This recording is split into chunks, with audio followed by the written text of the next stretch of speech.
Kamusta folks? It has been I think 2 years since last time na nag-upload ako ng personalized analysis dito sa mga latest developments sa Pilipinas on my own social media platform. So walang production team, walang editors, walang all of those things, no? This is very much freestyle kind of analysis at medyo low budget mo tayo. Kita nyo, thumbnail pa lang, medyo DIY na, do-it-yourself style.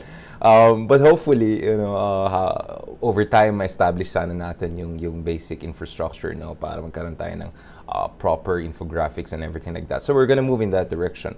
But in the meantime, I thought siguro maganda na let's get the ball rolling at pag-usapan natin yung mga biggest developments in the country, no? And again, in a very free-flowing, freestyle way, no? Hopefully, you're gonna have a better version of that soon with graphics and everything popping up here. We will get there.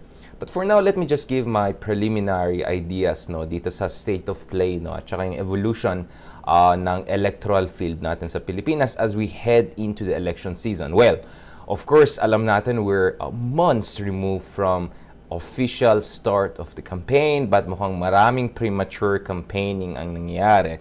Run, someone run, no? We see a lot of versions of that. Mukhang medyo dumadami yung mga billboards right and left just as the country is still struggling with the raging pandemic.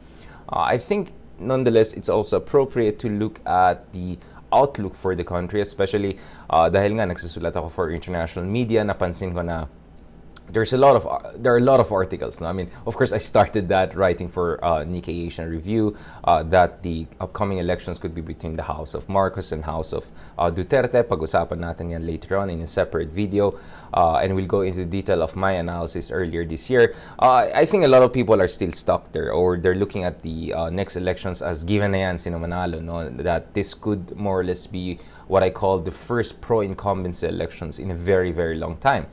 Nonetheless, things are looking a little bit quite interesting because alam natin sa Pilipinas ang ating elections are very unpredictable by nature, no? Wag natin kalimutan, all you need to become the Filipino president is not necessarily to win the majority of the votes. We have had presidents like President Ramos who barely won 24% of the votes and became the president of the republic. Kung tignan natin yung mga latest presidents natin, President Duterte, President Aquino, they were not seen as the favorites, definitely not the runaway winners, at the similar stage before the presidential elections that they eventually won, no? Kung maalala niyo in heading into 2010 elections, then Senator Villar was very much seen as the front runner. And then, of course, in the case of 2016, it was Vice President Binay who was very much seen as the runaway winner, no?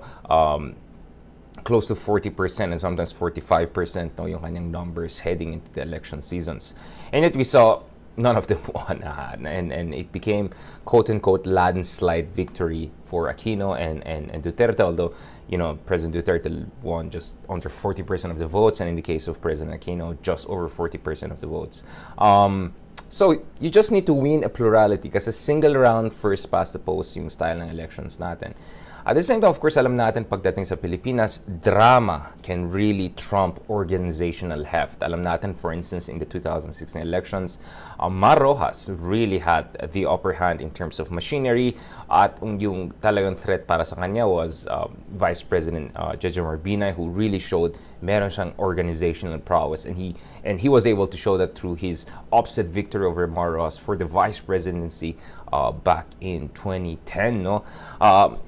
So, kita natin, for instance, in the last elections when President Duterte won, his way of grabbing the headlines and making, of sometimes incendiary comments, sometimes provocative comments, sometimes eye-opening or eye-popping comments, that eventually shifted the narrative in his favor. And actually, ang argument ko dito is the debates really helped Duterte as much as they really devastated the chances and momentum of former Vice President Binay. So in short, there's some inherent unpredictability sa Philippine politics. Emotional people tayo, and elections can get extremely, extremely emotional. No? Yun ang dapat bigyan natin ng pansin. No? So these are the things that we have to keep in mind as we look at the lay of the land. Now, so far, if you're gonna take a snapshot of the direction of the elections, no? mukhang it's gonna be a battle of mayors, two very young mayors. So on one hand, it's Sara Duterte, the presidential daughter and the mayor of Davao City. She's doing well in the surveys, although she's more or less under 30%, give or take. Her numbers in some of the surveys actually went slightly lower.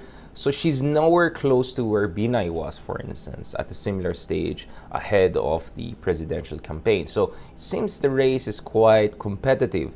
And kung titingnan natin yung numbers ni Mayor Sara Duterte, her numbers in Mindanao are astonishing. She's getting more than 60% of the votes in Mindanao. Yes, the share of Mindanao vote is relatively smaller than Luzon in the overall electoral landscape. But sa surveys, nakita natin na talagang this dominance of the Duterte, this solid South support really helps their numbers, no? Including President Duterte's popularity.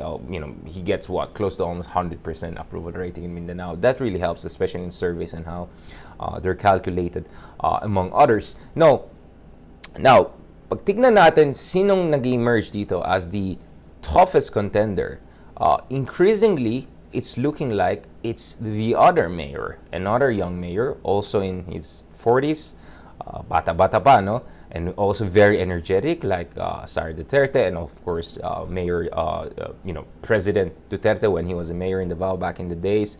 I'm talking about, of course, Isko Moreno. And Isko Moreno seems to be the top rival to a Duterte potential tandem, whether he runs for the vice presidency or the presidency. Itong nakikita natin sa latest surveys. But it's still formidable. Close to a quarter of prospective voters are saying that they will go for Sara Duterte.